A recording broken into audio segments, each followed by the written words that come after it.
Bismillahirrahmanirrahim. Assalamualaikum warahmatullahi wabarakatuh. Waalaikumsalam warahmatullahi Ibu, sebelumnya perkenalkan, nama saya Muhammad Raka Ramadan Saya Muhammad Atul Kusuma dan teman-teman saya dan yang lain lagi keluar Ibu. Ibu izin ya, Ibu boleh perkenalkan diri dulu? Boleh, perkenalkan, nama saya Rosi Putri Nilasari. Ya, biasa dipanggil Ibu Rosi. Di sini kebetulan dapat tugas tambahan sebagai wakil kepala bidang kurikulum. Iya. Dan Ibu juga di sini mengajar mata pelajaran matematika.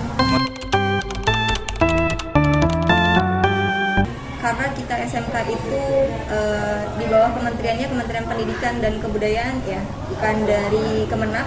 Iya. Jadi memang kita mengikuti apa yang diaturkan oleh menteri.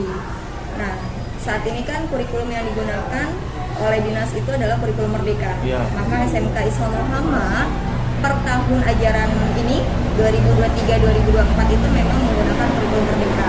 Kemudian tahun lalu ini kita diminta untuk mendaftar. Dan alhamdulillah SMK Islam Muhammad sudah diberikan SK-nya untuk menggunakan kurikulum merdeka berubah, alias sudah langsung tuh merubah semua mata pelajaran yang ada di K13 sama yang di Merdeka. Jadi yang di K13 sebelumnya ada, di Merdeka tidak ada, kita sudah langsung menerapkan seperti itu.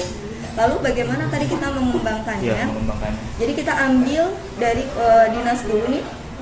Dari dinas tuh apa sih yang diwajibkan di sekolah harus ada. Nah itu kita ikuti apa yang diminta oleh dinas. Ditambah karena kita memang outputnya adalah sekolah Islam ya. Kayak misalnya gini, pendidikan agama dari dinas misalnya hanya 2 jam. Nah di SMK Islam Muhammad menambahkan jamnya. Gitu. Kenapa? Ya karena kita sekolah Islam. Gitu kan. Jadi supaya kita lebih banyak pelajaran agamanya. Kemudian dari dinas misalnya tidak ada muatan lokal ya. Muatan lokalnya di dalam kurikulum itu muatan lokal yang harus ada di Banten itu seperti rampak beduk, kemudian pokoknya yang masih khas daerah Banten. Nah kita di sini menambahkan di dalam kurikulum kita ada Al-Quran sama bahasa Arab muatan lokalnya. Padahal itu tidak ada di dinas. Dengan tujuan apa? Karena kita sekolah Islam pertama itu, kemudian supaya anak-anak keluaran dari SMK Islam Muhammad pertama bisa sholat yang benar, kedua bisa mengaji yang benar.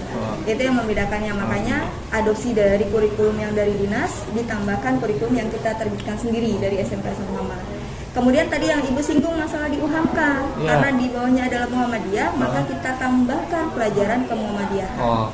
Seperti itu. Jadi Ibu kembangkan memang kurikulumnya sesuaikan dengan yang ada. Nah, setelah kita dapat SK kurikulum merdeka, mulai dong ya guru-guru itu berubah, ya kan? Merubah yang tadinya ada RPP sekarang tidak ada. Ya kan? RPP diganti dengan apa kalau di Merdeka? Modul ajar. Nah, langkah awal yang dilakukan di SMK Islam Muhammad adalah mengadakan in-house training. Langsung mengadakan in-house training langsung pengembangan kurikulum merdeka gitu. Jadi kita panggil nih ahli yang sudah menjalankan kurikulum merdeka di sekolah-sekolahnya, atau memang pembicara-pembicara yang memang sudah ahli, yang sudah ikut pelatihan di mana-mana, kita panggil ke sini untuk mengajarkan guru-guru kami kurikulum merdeka.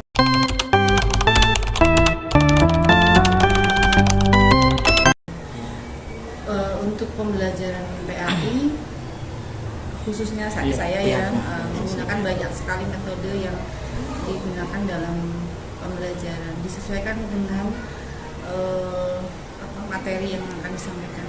Yang pertama, kita jadi dalam pemilihan metode itu disesuaikan dengan materi. Contohnya misalnya nih untuk materi ayat, kan ada materi ayat ya, misalnya kalau di tujuan pembelajarannya siswa dapat membaca dengan tartil. Nah, surat sekian ayat sekian kan gitu. Atau itu biasanya kalau misalnya seperti itu kita menggunakan metode pertama, kita memberikan contoh pembacaan ayat yang benar dengan apa yang sesuai dengan tajwid dan makhrijul huruf. Itu bisa kita dari guru yang pertama langsung kita mendengarkan banyak, sekarang kan menggunakan teknologi juga banyak ya, pembacaan dari dari YouTube, Digital ya. digital juga. Tapi yang lebih sering sih misalnya dari guru pertama kali.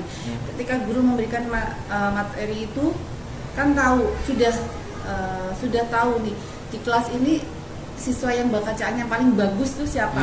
Kita guru tuh sudah seleksi gitu ya? sudah dari awal masuk kan kita sudah ada tes itu kan. Oh, iya. Tes baca tulis Al-Qur'an, jadi kemampuan ini yang paling bagus ini coba memberikan contoh yang paling bagus.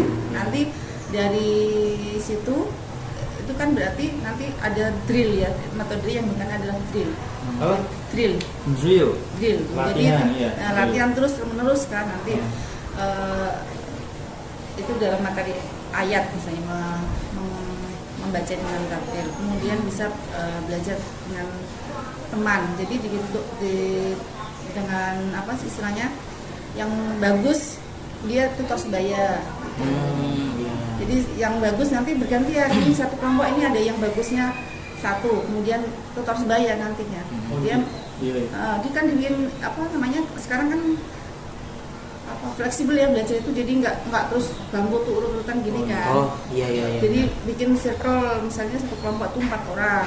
Nanti diambil yang bagus-bagus tuh, satu kelompoknya ada yang bagus 1, 2, 3, 4. Jadi di tutor sebaya dia membaca dulu temannya ini, nanti dia ini sudah benar atau belum, ini harusnya begini gitu. Oh, jadi kayak metode jigsaw ya, Bu?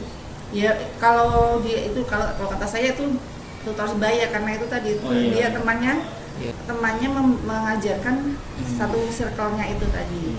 Tentu guru memantau ininya dan sudah memastikan bahwa yang menjadi leader di situ dia kapasitasnya sudah lebih bagus dari teman-teman. Setelah tadi diberikan contoh-contoh itu contoh sederhana. Misalnya ada lagi metode bisa belanja informasi. Kan misalnya kita materi tentang jual beli misalnya. Kan film muamalah tuh. Nah, ini materi tentang jual beli kita bagi misalnya satu materi itu ada babnya 4 misalnya. Kita bikin 4 kelompok juga. Masing-masing itu nanti satu tema. Itu belanja informasi juga. Jadi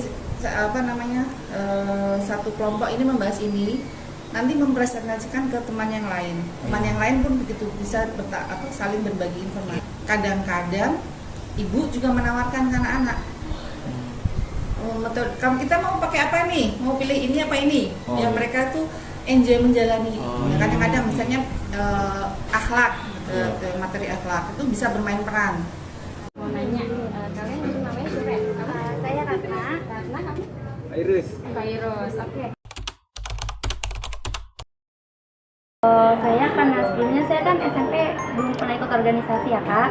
Nah pas di SMP ini saya ikut organisasi IPM. Nah dari situ saya belajar banget tentang organisasi. Selain itu juga saya jadi punya relasi kayak dari sekolah-sekolah lain Masuk sini. Jangan lupa masuk SMK Islam Rohama ya. Kalau mau minta formulir saya aja. Bisa dapat ini. Terima kasih ya dari Mas, semangat sekolahnya buat apapun cita-cita kalian semoga tercapai.